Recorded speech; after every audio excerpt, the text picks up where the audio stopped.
The final cut is a masterpiece. But the first draft is a war zone. This is between the frames. The television landscape is littered with promising concepts that never found their footing. But few shows have an origin story as precarious or as instructive as Community. For 6 seasons, it built a devoted fanbase with its alchemical mix of sitcom warmth, blisteringly clever meta-humor, and ambitious genre parodies. It deconstructed everything from buddy cop dramas and documentary filmmaking to heist movies and video games, all while making us care deeply about a group of misfits at a mediocre Colorado community college. But this deeply specific, emotionally resonant series almost strangled in its grip. Its very existence hinges on a frantic last-minute, page-1 rewrite of its pilot episode, a creative salvage operation so comprehensive that it didn't just tweak jokes. It performed a heart transplant on the entire premise. This is the story of how a disastrous network test screening forced a crisis that ultimately saved one of television's most inventive comedies by forcing it to discover its soul. To fully grasp the scale of the emergency, we must reconstruct the show's original, fatally flawed DNA. Creator Dan Harmon's initial vision, as captured in the first pilot script, was a much darker, more satirical, and ultimately mean-spirited piece. The protagonist, Jeff Winger, was a disbarred lawyer, but his cynicism was an impenetrable wall. He viewed Greendale Community College and everyone in it with utter contempt. His motivation for forming the Spanish study group was purely, nakedly transactional.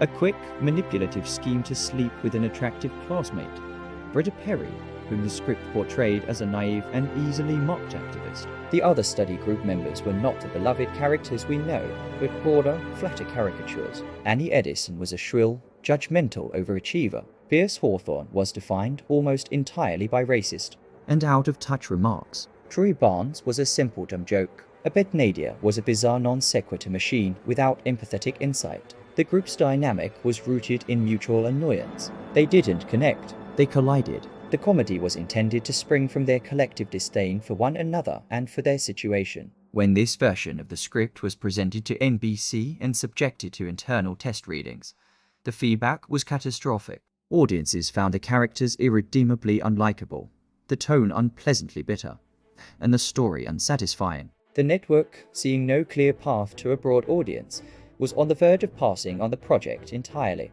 The show was clinically dead before a single frame of film was shot. The pivotal mechanism that resurrected it was not a gentle suggestion, but a network-mandated ultimatum.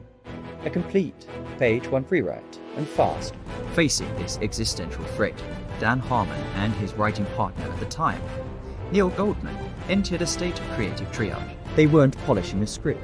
They were performing emergency surgery on the show's core premise. The single most critical change was a fundamental reconception of Jeff Winger. They transformed him from a purely cynical manipulator into a flawed but latent hero. They gave him a moral center, a buried instinct to do the right thing but constantly warred with his selfish instincts. His scheme to get with Britta remained, but it was reframed. It became a defensive facade, a familiar game he played to avoid confronting his own loneliness and lack of purpose. This shift in Jeff's internal logic changed everything. If Jeff had depth, the people around him needed depth to match. Britta evolved from a punchline into a principled, if often misguided, idealist. The study group ceased to be a collection of annoying stereotypes and became a set of wounded lonely outsiders. Annie, the recovering perfectionist. Troy, the former star adrift. Pierce, the man desperately craving belonging. Shirley, the mother rebuilding her life. Abed, the observer seeking human connection through pop culture.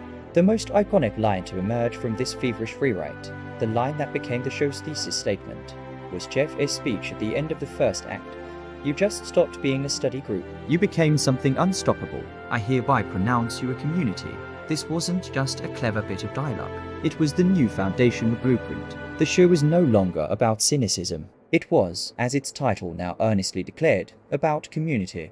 The impact of this 11th hour rewrite cannot be overstated. It defined the show's entire creative and emotional trajectory for its entire run. By installing a genuine, beating heart at the center of the premise, the rewrite unlocked every bit of genius that followed. The heartfelt, emotional payoffs in episodes like Mixology Certification, where the characters' vulnerabilities are laid bare, or Cooperative Polygraphy, which is built entirely on the group's complex history, only land because the pilot established a real, believable bond. More importantly, it legitimized the show's famous high concept, genre-bending episodes. The Epic Paintball Wars, the Zombie Outbreak, the stop-motion Christmas special, the documentary-style Pillow Fort Saga, these weren't just random parodies. They were fantastical metaphors for the study group's evolving dynamic. The Save the Cat moment for Jeff in the rewritten pilot created an emotional through-line, a capacity for growth, failure, betrayal, and reconciliation that fueled years of nuanced storytelling. Without that desperate infusion of heart and connection, Community would have remained a cynical, one-note sitcom, likely cancelled after a short, forgotten first season. The rewrite transformed it into a resilient, deeply loved experiment about found family, proving that you must first believe in the family before you can believably throw them into a Law and Order spoof or a My Dinner with Andre homage. The legacy of the Community pilot rewrite stands as a masterclass in the often painful alchemy of television creation. It demonstrates that the most innovative and enduring art can be born not from unfettered freedom, but from severe constraints and outright failure. A network note, frequently viewed as the enemy of creativity, can sometimes provide the essential friction that clarifies a project's soul. Dan Harmon's panic-driven pivot from exploring the humor in disconnection to championing the humor and pain of connection provided the indispensable emotional bedrock. It proved a fundamental rule of narrative. Before you can brilliantly deconstruct the tropes of sitcoms, westerns, or war films, you must first successfully construct characters that an audience will follow anywhere, even into an animated stop-motion world, or a climactic game of giant-sized cup stacking. What other beloved series were fundamentally saved by a last-minute rewrite of their very first episode? Let us know below. Subscribe to Between the Frames